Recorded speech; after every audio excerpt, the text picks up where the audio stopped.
The fading amber light of a late summer afternoon stretched long shadows across the cracked concrete of a dusty roadside garage, where the scent of motor oil mingled with the dry earth and the faint hum of cicadas buzzed in the background.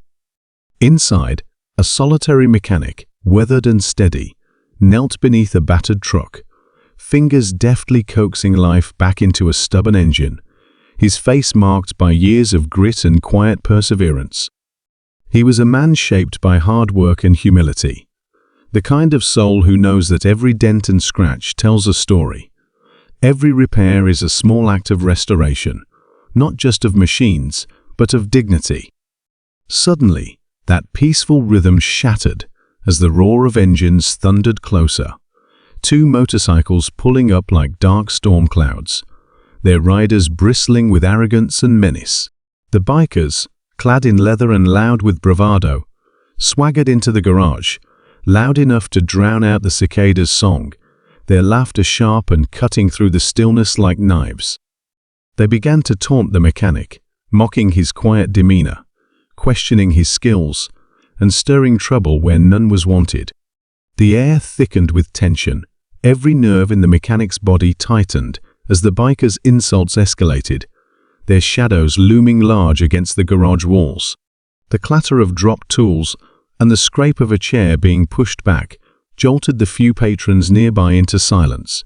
Breaths held, eyes wide with disbelief and fear. This was a moment that could spiral into violence. But the mechanic, though weathered by life's battles, stood firm, his calm eyes meeting theirs without flinch or fear. There was no anger in his stance, only a steady resolve born of a lifetime of overcoming hardship with grace.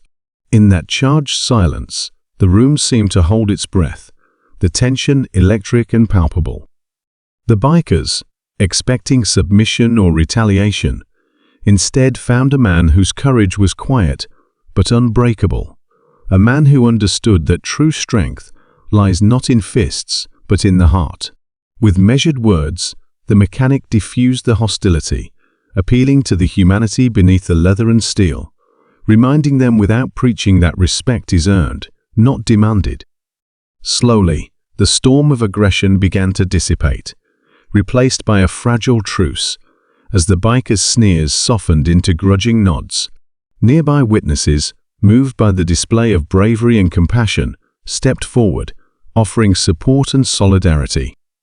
That roadside garage, once a place of quiet labor, became a beacon of hope and resilience, a testament to the power of standing tall in the face of intimidation. This story, rich with themes of motivation, courage, and selflessness, echoes the universal truth that heroism is not always loud or celebrated. It often lives in the small, steadfast acts of everyday people who choose dignity and compassion over conflict. It is a reminder that within each of us lies the strength to confront adversity with grace, to transform moments of crisis into opportunities for connection and growth. As the sun finally set, bathing the scene in a warm golden glow, the mechanic returned to his work, not as a man diminished by challenge, but as one uplifted by courage and community. If this story of resilience and heart touched your spirit, please subscribe, like, and share. Let us together inspire a world where kindness, bravery, and respect light the way forward.